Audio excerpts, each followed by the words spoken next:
Are we underestimating our collective capacity for social change by being in a paradigm where we see ourselves as very atomistic, deterministic, individualistic? When we recognize that we live in a quantum world, everything changes. Our inherent co-relationships are intrinsic to our being in this world. And it's very easy to forget that from a classical perspective, where we see me versus you, us, other, humans, nature. We don't see that the individual is the collective. We are the systems. And when enough of us actually really catch on to that and get it, then when part of the system changes, the whole system changes. Welcome to Mind and Life. I'm Wendy Hasenkamp. Today I'm speaking with professor, author, and thought leader Karen O'Brien. Karen is an internationally recognized expert on the human and social dimensions of climate change. Her work helps us understand the role of the mind in how we both create and respond to environmental change and global change more broadly. Karen's based in Norway at the University of Oslo, and she served for many years on the Intergovernmental Panel on Climate Change, better known as the IPCC. And in 2007, she shared in the Nobel Peace Prize for that work. I was really excited to speak with Karen because her perspective goes deep into the realm of interconnectedness. Recently, she's been drawing on concepts from quantum physics to think about how societies can transform, something she refers to as quantum social change. And I love that she's also particularly interested in the role of beliefs, values, and worldview, which of course are all based in our minds. We dive into all of this more on the show, including ideas like entanglement, worldviews based on separation that we've inherited from the Enlightenment period, and questioning our assumptions about how causality works.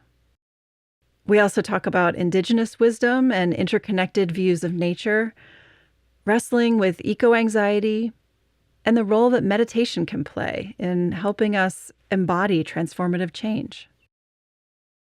For me, the big take-home from Karen's work is that each of us really matters in our world because we're each, in part, creating it. There's a lot of inspiration in this episode. As always, you can find much more on Karen's work in the show notes. I hope this conversation gives you a different lens on the role you can play in transforming our collective future. And with that, I'm very happy to share with you Karen O'Brien. It is such a pleasure to welcome Karen O'Brien today. Thanks so much for being here, Karen. Welcome to the show. Thanks for inviting me, Wendy. Nice to meet you. Yeah, likewise. Well, I always like to start before we get into the nitty-gritty of people's work, kind of with a little background from guests, their interests and how they got into the work that they do. So I love the lenses that you bring together. You've been in the space of climate change for so long, but you also bring this lens of kind of sociology and how humans are responding to these environmental changes. And more recently, you've been weaving in ideas from quantum physics, which I think is fascinating. So I'm just wondering how all those realms came together for you. Yeah, it goes back quite a ways. I really wanted to be a diplomat. I was really interested in world peace growing up during the Cold War, and I was waiting to go into the Foreign Service and was waiting for a security clearance and worked at National Geographic, the National Geographic Society in Washington. And there I was really exposed to tropical forests and nature and heard lectures by Jane Goodall and Richard Leakey. And it really woke up something in me to make. It was like, wow, the environment. And I started to think about that as a second career. But then I started to be more excited about that than my first career decided to just enroll in a master's program in environmental studies because I hadn't taken any science. And I really fell in love with the science of it, climatology, ecology, meteorology, but also geography. And one thing led to another. And, it was 1988 when James Hansen went on record to say climate change is real and we're loading the dice. And so that really, I started working on what climate change means for Mexico, looking at the general circulation models and what does it mean for food security.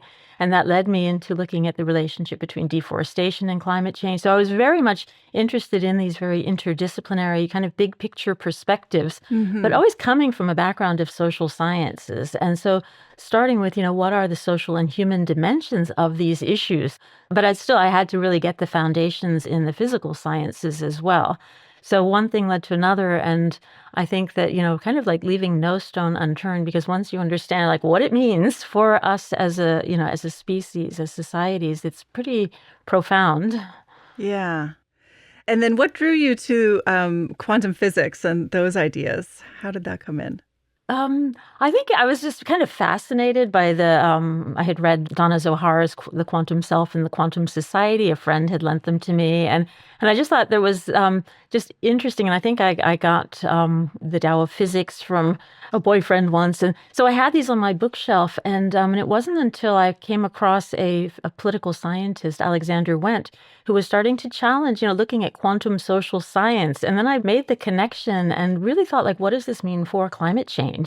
And opening up that inquiry, I was like, well, how are we actually seeing ourselves in relation to the world? What are the assumptions we've been organizing ourselves and our societies on in Western societies? So it really opened up a lot of question marks for me. And then I just started to read it, and I started to see that, like, it's very much aligned with many indigenous knowledge systems and wisdom traditions.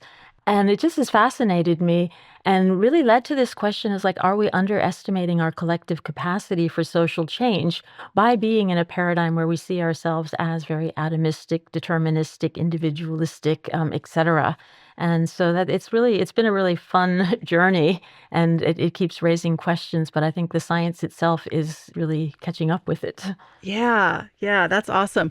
Well, let's dig into, you were already pointing to kind of these assumptions and the worldviews that we hold and the way that that shapes, our responses and kind of how we act in the world. And I appreciate in your latest book, You Matter More Than You Think, you kind of start out with these assumptions and ideas that we have inherited and we've been holding for several centuries now, going back to the Enlightenment. So I wonder if you could share just a little bit about, because I think it's easy, ideas like that are so large and pervasive are easy to miss because they're just part of, as we call them, assumptions. So we don't really critically think about them a lot. But maybe you could just lay out some of those foundational concepts that arose at that time. Yeah, and it really traces back to the like Newtonian view of physics and Cartesian, where mind and body are separate and subjects and objects, that we can actually look at the world out there as separate from ourselves. And so it really was the basis for science, which has been really important to look at, very objective view. But what we know now is that there is no objective view, that we are always influencing the systems that we are part of. So this like reducing everything down to like the very smallest part. At one time that was atoms, and we keep going. I guess quantum physics more than 100 years ago really started to shake up that world of that we are just these what have been referred to as the billiard ball universe. We're just these things that with causality, that this leads to this leads to this.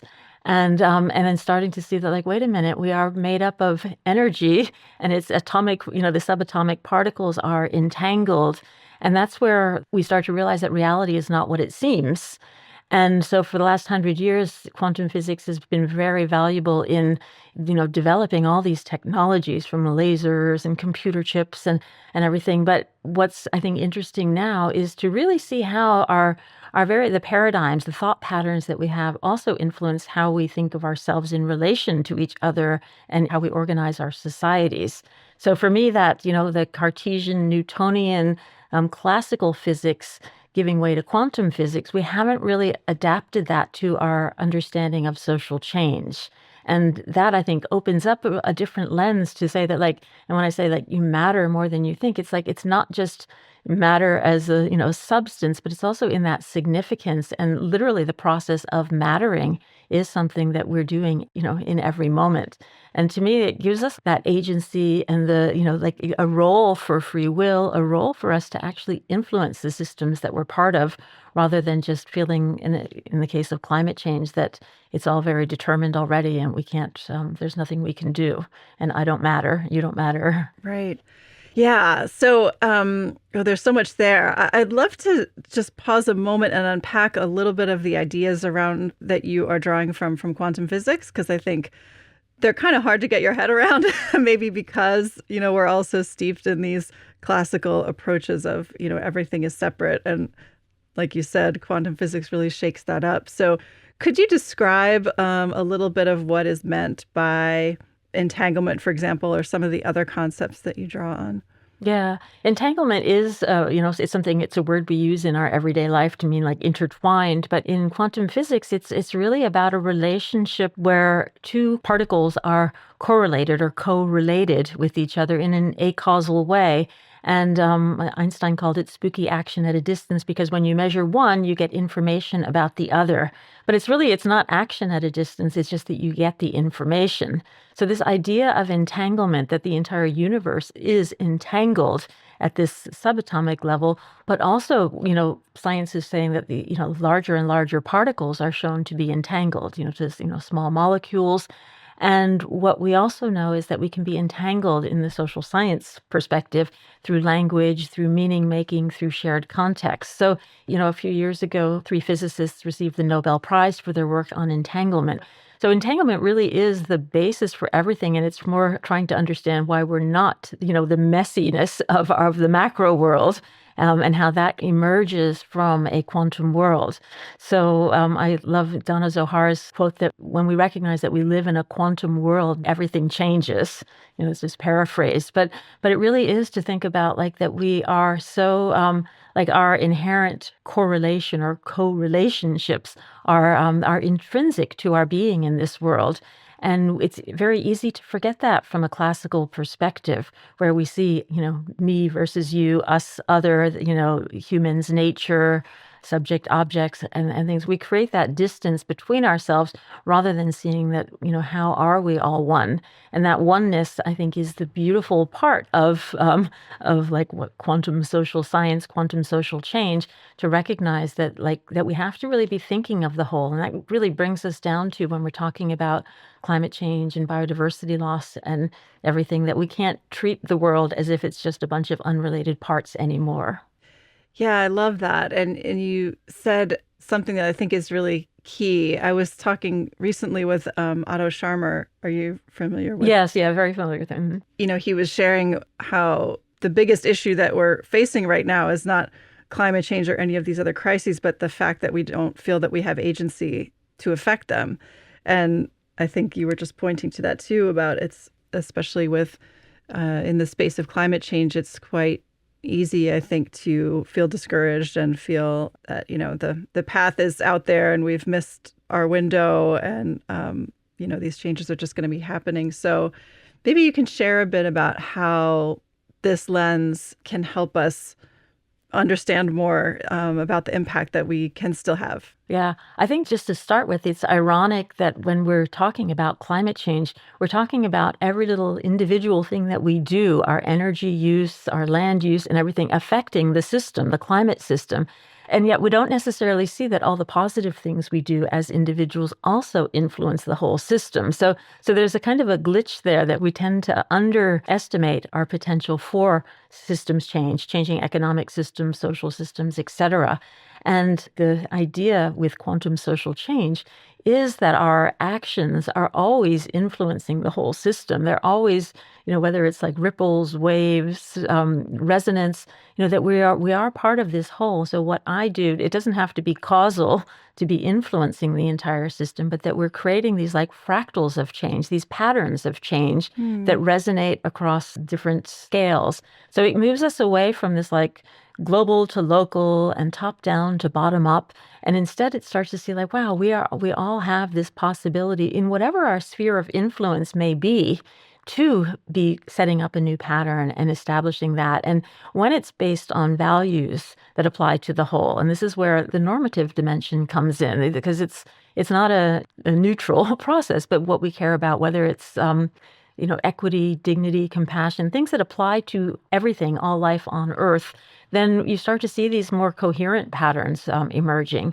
And I think that is where, again, people don't actually see that what they're doing is actually making a difference.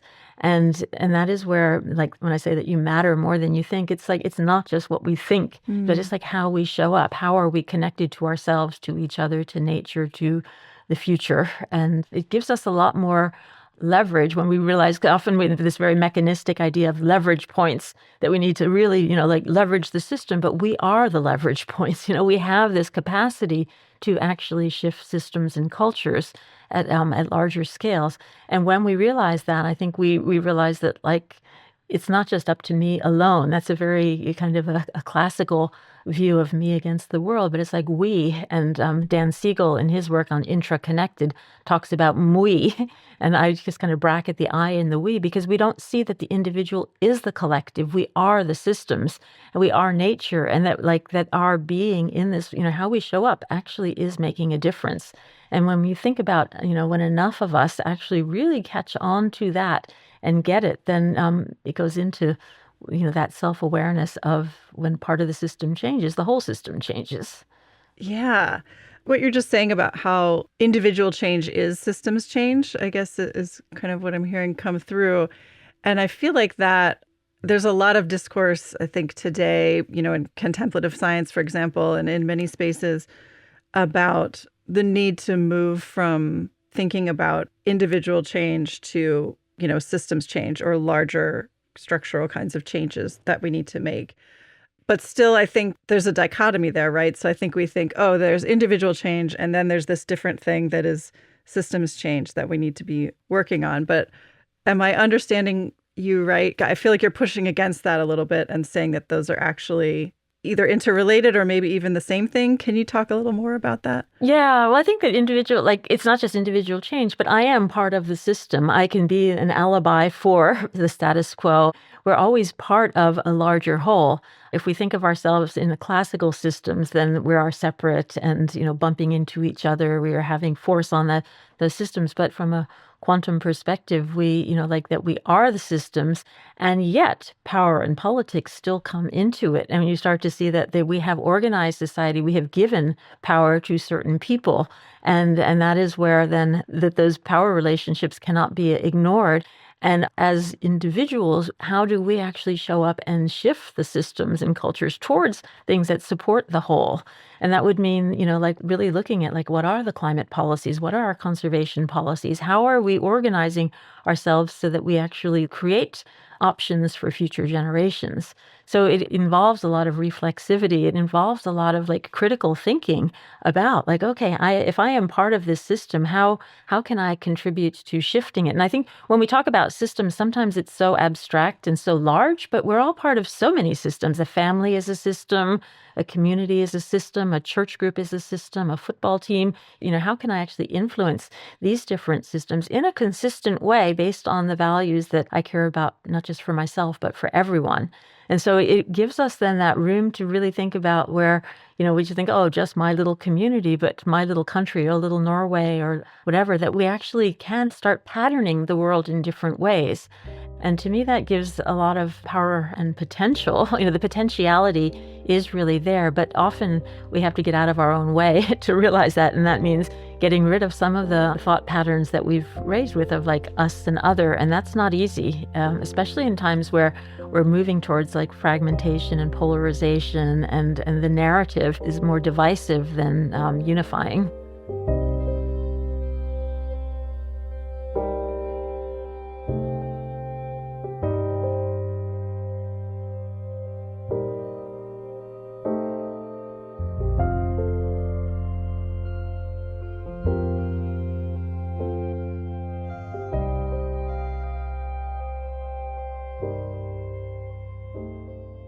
I'm wondering if maybe we have been speaking a bit in the abstract, and I wonder if it would be helpful to kind of ground out some of these ideas for listeners. Do you have examples of a change that, maybe you've made or people in your sphere that has these kind of ripple effects? And I'm aware that I'm still trying to trace causality in a linear way. Mm-hmm. And maybe that's a problem as well. But anyway, anything you could share to kind of flesh out examples of what you mean? Yeah, I could give a few examples because I think it is people want to grasp, what does this look like in practice? Yeah. That was a lot of the questions I got asked about the book. What does this mean in practice? And I think what I really came up with is, practice matters. It's it is how we show up in those moments. And so it is in the, if I decide to eat a plant-based diet, that's a personal decision I have, but it influences my family. It influences my friends. It influences the stores and the chains and things. And we start to see that we are not just alone, but there are other people who are also doing this. So we're part of this movement towards this. And I could say, oh, well, it's just little me and I don't make any difference. But it's also then my daughter, following her. She's influenced me as well, and my son and others and their friends. And it's not to say then that we're, like we're changing others and things, but you're part of a larger movement towards recognizing that, going into then supporting regenerative agriculture and permaculture and other ways of organizing our food systems.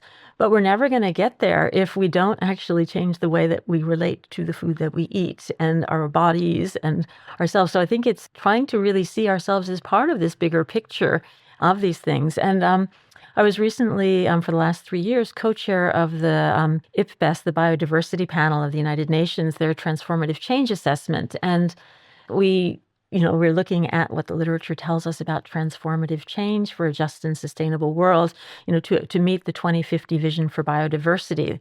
And we had about 391 case studies from around the world, and you could really see how these communities are showing up differently, how they're creating these different patterns.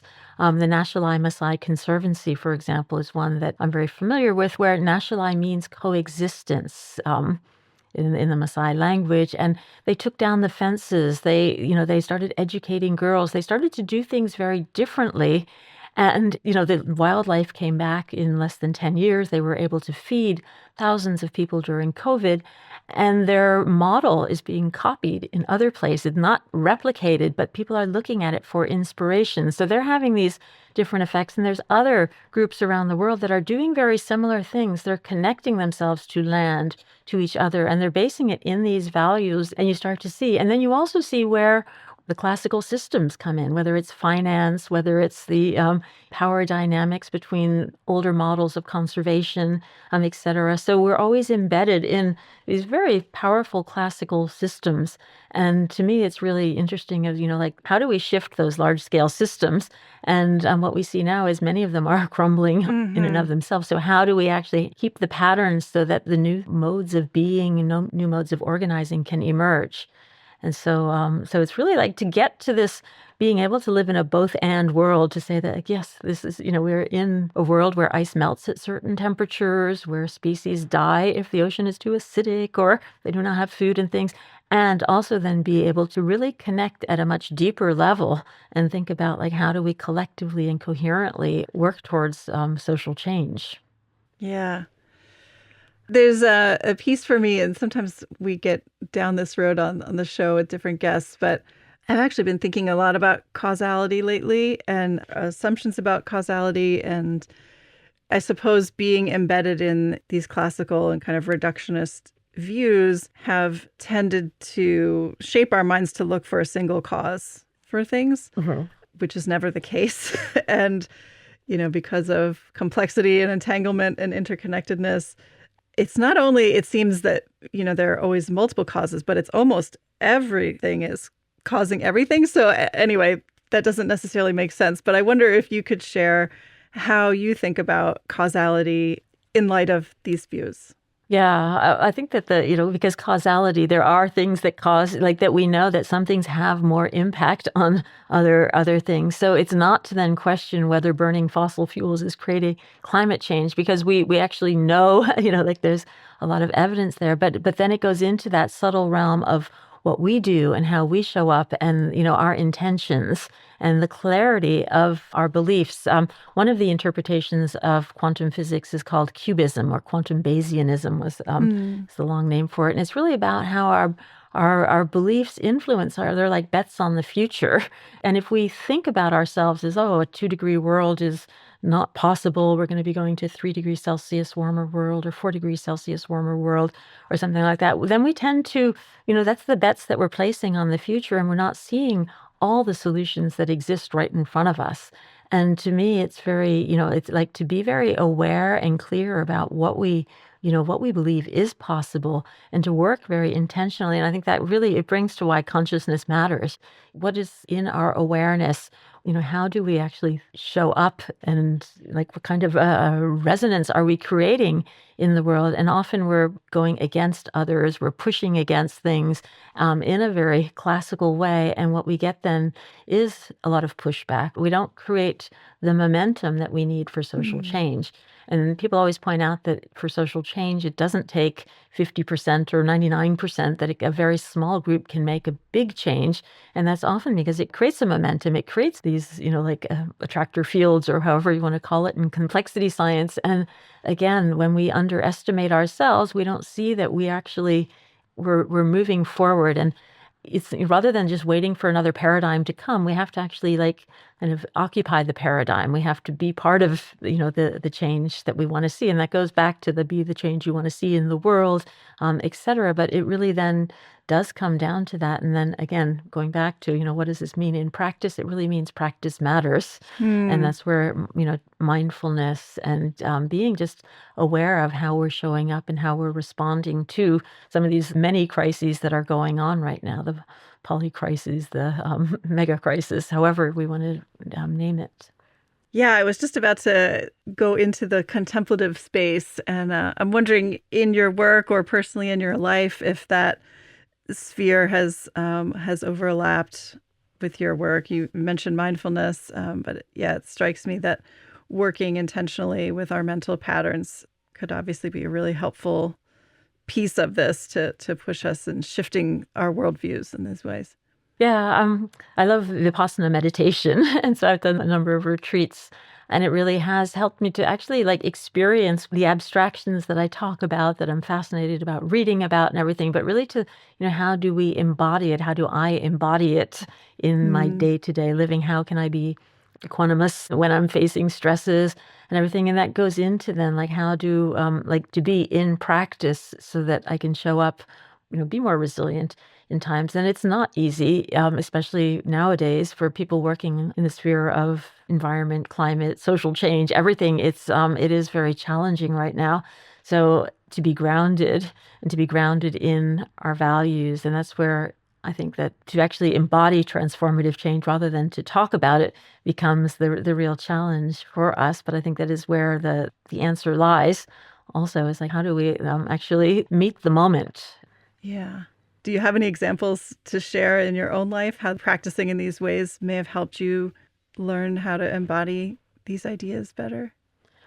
Well, I think that just the meditation just reminds me in the moment to be just aware of my breath, my breathing. But I think I'm just attracted to all different types of meditation also, and to all of these different things. I run these transformational leadership for sustainability courses, and there's so many different ways of different modes, whether it's yoga, whether it's there's just so many different ways of actually connecting to ourselves, connecting to breathing, connecting to nature. And I think that it's almost like a smorgasbord of options that we can have. You could do Tai Chi, Qigong, running, playing the piano. There's so many different ways of having that, contemplative practices and embodying what we're talking about. So I think that it's been harder for me to kind of commit to one, but I realize that Vipassana it has had the most profound impact on me. So, and I've just noticed that it's made a big difference in my own life in terms of what I can tolerate. But I'm also it makes me aware of when I need to step back, when it becomes too much. It's okay, I need more time. And I think maybe many people are feeling that right now, is that we actually need to create more space for ourselves to have that contemplative time, quiet time, walking in nature, meditating, just retreating, so that we can move forward effectively. Yeah, it can seem counterintuitive, but I think it is so necessary. I'd love to talk a little bit more about our relationship to nature and how, I suppose, from the classical perspective or ideas that we've inherited, we see ourselves as something separate. And you mentioned various, traditions and wisdom traditions and cultures that have really different views. Could you share a little bit about some of those that you've experienced, other views from what we might be used to? Yeah. And I think that, we're used to nature as being something separate from us, something that we can use. We can, either it's a resource for us to And that goes very much back to biblical times and that this, we steward nature. But rather than seeing, some people see nature as just having intrinsic values in and of itself, regardless of humans. But then there's also, the view of that we are nature, that we are connected with the trees, with the air, with the water, with algae, fungi, bacteria, everything. And to me, that is really, once you recognize that and say like, wow, it's not just out there, it's not just something that is valuable there, but we are nature. And in every sense of the word now, we're seeing that, like our bodies are made up of plastics now. They're made up of the air we breathe. They're made up of everything. So it's almost an exaggeration to say like literally we are nature. But in indigenous cultures where, you like rivers and trees and that you can communicate and commune with them. And it's so far-fetched from our ideas. And yet, when you look at the research and you look at like wow, there's, panpsychism, that consciousness is embedded in, embodied in everything, and that animals have feelings, and that, all of these things that just seem like Disney cartoon type of things. And you think like, no, this is actually the way that most people have understood the world. And we're really the anomaly that have taken nature and just decided that we can, cut down the forests and trees and we can pollute the oceans and that it's not affecting us. And we have so much to learn from indigenous traditions and wisdom, listening to what the elders are saying. They're, it's almost that they're shouting it out, like learn from us. And I think for me that, quantum physics is this bridge that is saying like, yes, the science itself is telling us to open our minds and listen and pay attention to those relationships, because otherwise our paradigm is killing us literally. And we don't, if you take the science seriously, then what it's telling us about that we are in the decade that matters and that we don't have a lot of time, then we need to ask different questions. We need to relate differently to each other and to nature, and that it's challenging us in every single way. But it's also then like, can we step up to the challenge? Can we open our minds and ask questions rather than just dismiss everything as being like, that sounds weird or whatever? And that I think is the power of contemplation, the power of listening, the power of just going out there and experiencing nature rather than watching it. Yeah. And you've said that climate change is fundamentally a relationship problem. Can you unpack that? Yeah, because I think, we've framed carbon dioxide as the problem, and it's like it's an emissions problem, and then it's about us and our human activities and things. But really, at the deepest level, it is about how we relate to ourselves and to each other and to nature and to systems and the future and everything. And when we start to address it as a relationship problem at that very deep level, we'll be addressing so many other problems as well, because you wouldn't let like 900 million people go to bed hungry at night if you're actually like in relation to them rather than othering them. And so that, building it into a relationship problem, it starts to be that like, wow, when I change, the relationship changes. And so that it gives us this power to actually influence many of these relationships, how I treat my children, how I treat trees, how I treat food, how I treat air, etc.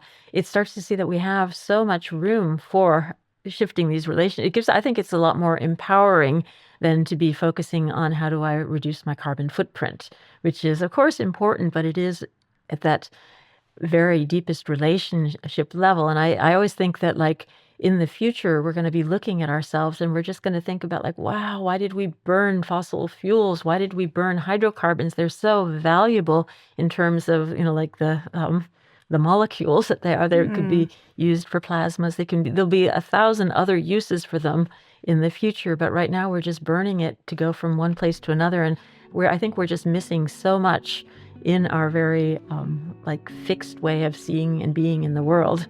So to me, it's like once we open it up and look relationally at it, I think one of the more positive things is that we're seeing the relational turn over the last 10 years really emerging, and we're seeing Indigenous and local knowledge being taken seriously. And so there is a lot of movement there. And but it's just like, how do we accelerate that?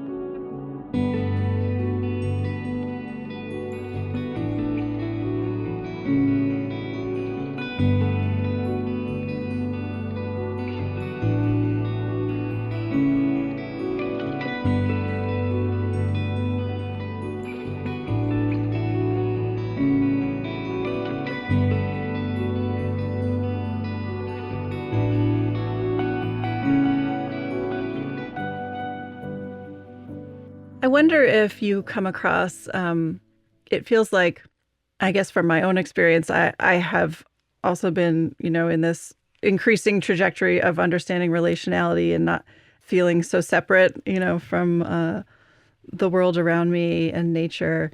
And I agree that that absolutely is the shift that we need to make mentally.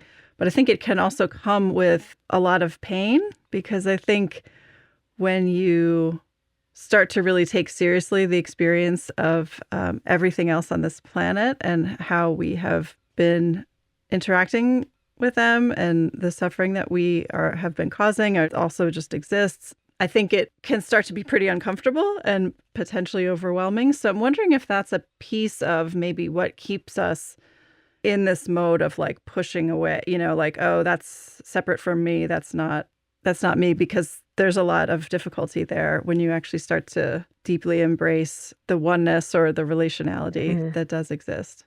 Yeah, I think that's a really good point. And that is where I think the emotions come in. And I see that in my teaching with students, really having to acknowledge that this is emotional, that there is grief involved, and that it's okay to feel that. Because I always, for some reason, especially when it's about melting ice, I just get very like teary. And, when you see what's happening in the Antarctic and the Arctic and everything, and just the profound implications of that, it really affects me, and including when I'm talking about it with students and things. And it's just like then to acknowledge that and say, yes, this is where we're at, and to recognize then though that rather than to go down into blame and not taking responsibility, to look at our ability to respond, and to recognize that there's such a big difference between 1.5 and 2 degrees Celsius.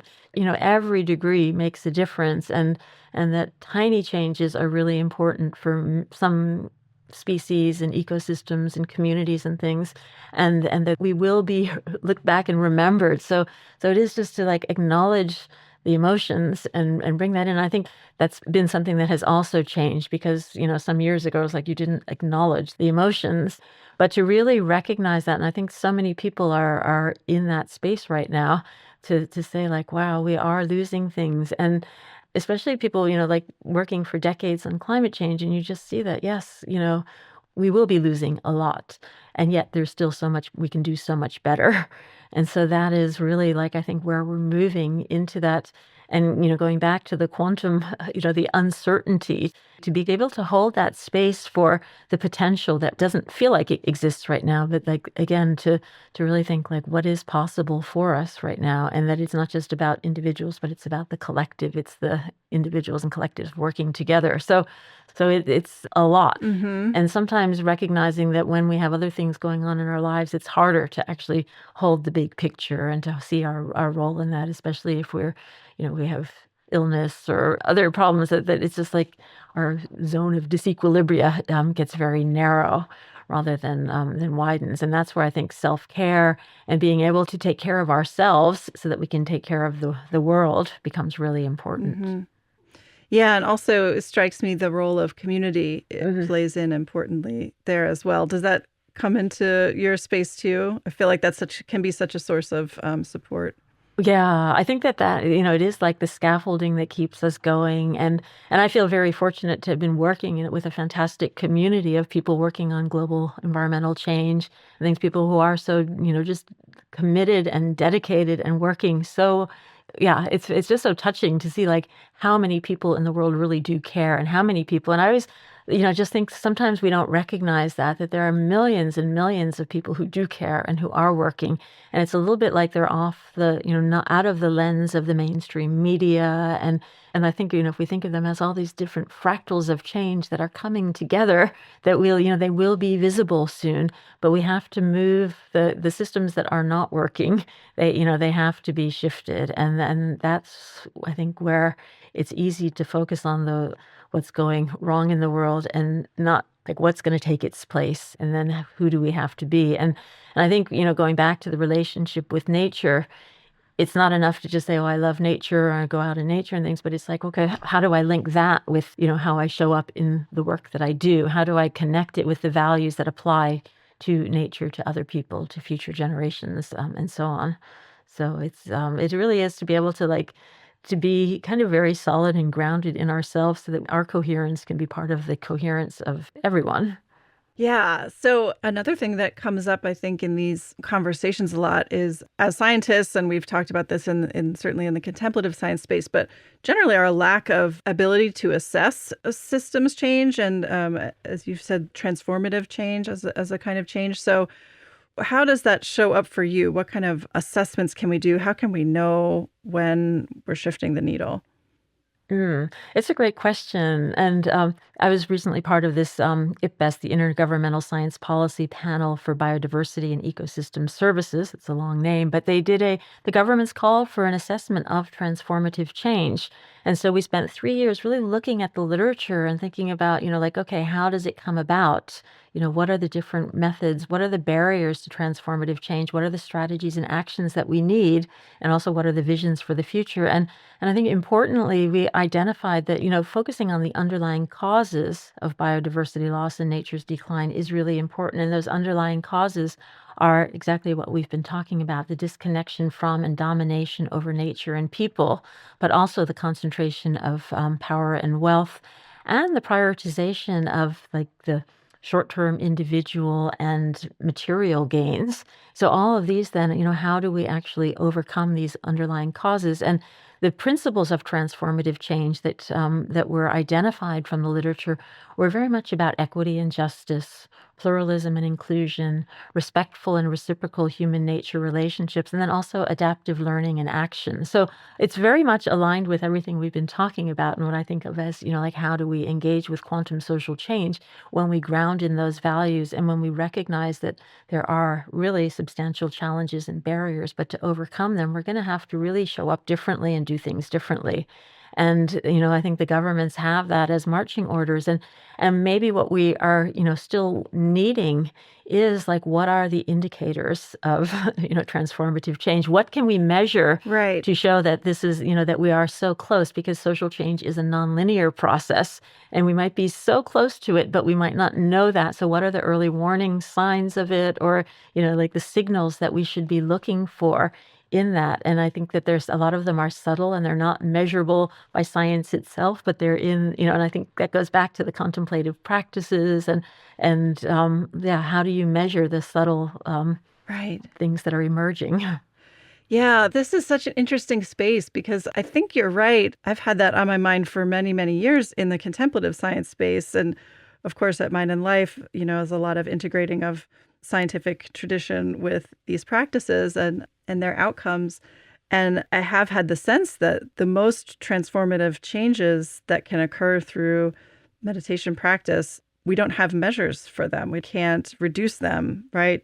And maybe that speaks to what's been running through this conversation of the problems with the reductionistic approach. And it's almost like science and the way it has been built completely on these, you have to be able to reduce something, manipulate a single variable, measure that.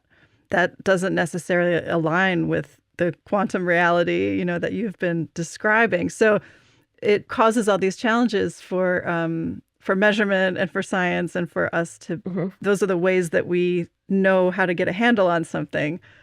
So that's just really interesting. It strikes me, you were saying we need the indicators for transformative change, and it seems like they'd probably be different for whatever system you're looking at, and there would be many. And anyway, so that's just a really interesting challenge and tension there, I think. Yeah, it is really paradoxical because you're trying to measure an acausal space Yeah. and like a vibe, a resonance, or something like that, and you can use like the things from music. You can use proxies and different ways and then that's where I think metaphors come in. And when we talk about quantum social change, it's, like you could talk about the methods, how we can use the methods, how we can use the metaphors, how we can use the meanings, but it's all very, it's like, how do we take a different way of understanding the world and apply it to the world we live in a classical way, Right. and everything. And I think that is, for many, it's just very hard to grasp, but in some ways it's like, it's so obvious because, the way we talk about things, the way we connect and feel about things, it's all part of transformative change. And that I think is something that comes clear from looking at the literature, that there's so many different dimensions than just the leverage points. Right, right. And that also makes me think of, I really appreciated in your latest book and in various other aspects of your work, you really put an emphasis on art as another lens, maybe to approach these ideas. Do you want to say anything about how you think about the role of art? Yeah, I think art, it hits us in a very different way than the cognitive. And if we really want to address these issues, we have to really connect with people's hearts and their bodies. And I think to me, it's just such a more beautiful way. And I've had many people like who were like reading the book in a class or groups or something. It's like, I didn't understand what you were writing about, but the artwork spoke to me. Yeah. And that I think is what we really need, is to be spoken to in different ways, because we're never going to address these issues just as like very cognitive, intellectual things where, because we already have all that data, but we don't have what's moving us.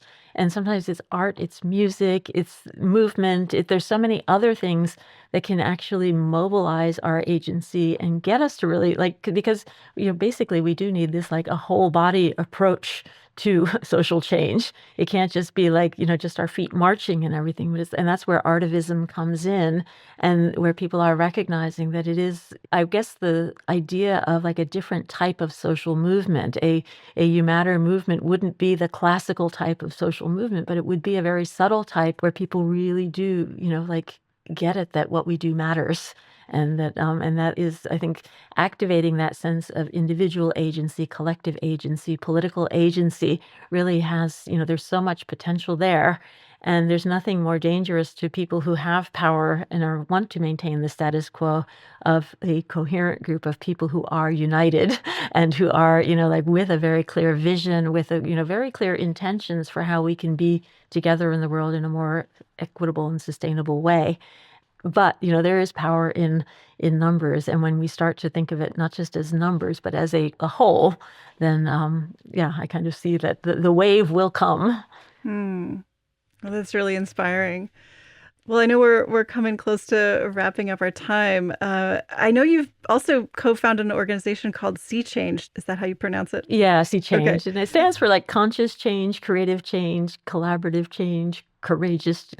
It's very like into the seas, but climate change. So how transformation in a changing climate. And I started it 10 years ago or so, really to get, to take what we were studying and like kind of the academic versions of climate change and transformative change out to work with society. How do we bring this into practice in society? And so we're working with organizations, with schools, with municipalities and things to really engage people with like, how do we move forward on sustainability? It's been very rewarding because it's really unleashing that potential in people and groups and organizations, and being able to go beyond just like kind of like, oh, just write papers and think about this into what does this mean in practice. And so at this point in time, it's really important that we start to work on scaling change in society rather than just writing about it and thinking about it and talking about it. And so, how do we create these fractals of change, a fractal approach to scaling transformations to sustainability? And and just the importance of really working with society for social change now. Oh, well, Karen, this has been so wonderful. I really want to thank you for all of your work in this space, for pushing these ideas forward, and for taking the time to share all this with us today. Are there any kind of big picture take homes or anything that we didn't chat about that you wanted to share? No, I think that just to really like to emphasize all the potential that exists right now for engaging with social change in a different way. And that goes, into like the Mind and Life Institute's ideas of like contemplation and really like going deeper and broader so that it's not just seen as like an environmental problem or, like climate change doesn't exist out there, but it's really part of a much larger change. And once we address it, from this getting at the underlying causes, we'll address so many problems. And to me, that is where the hope lies and our strategies need to be. Well, thank you so much, Karen. Really, really appreciate you. Oh, thank you so much. It's been really a pleasure to talk. This episode was supported by the generosity of the Best Family Foundation, dedicated to fostering kindness and caring for the earth and all beings through mindfulness and meditation practices. Mind and Life is edited and produced by me and Phil Walker. and music is from Blue Dot Sessions and Universal. Show notes, transcripts, and other resources for all our episodes can be found at podcast.mindandlife.org. Mind and Life is a production of the Mind and Life Institute. Visit us at mindandlife.org, where you can learn more about how we bridge science and contemplative wisdom to foster insight and inspire action towards flourishing. If you find these conversations valuable and you'd like to support the work that we do, you can make a donation of any amount at mindandlife.org/give. Be well, take care of each other, and thank you for listening.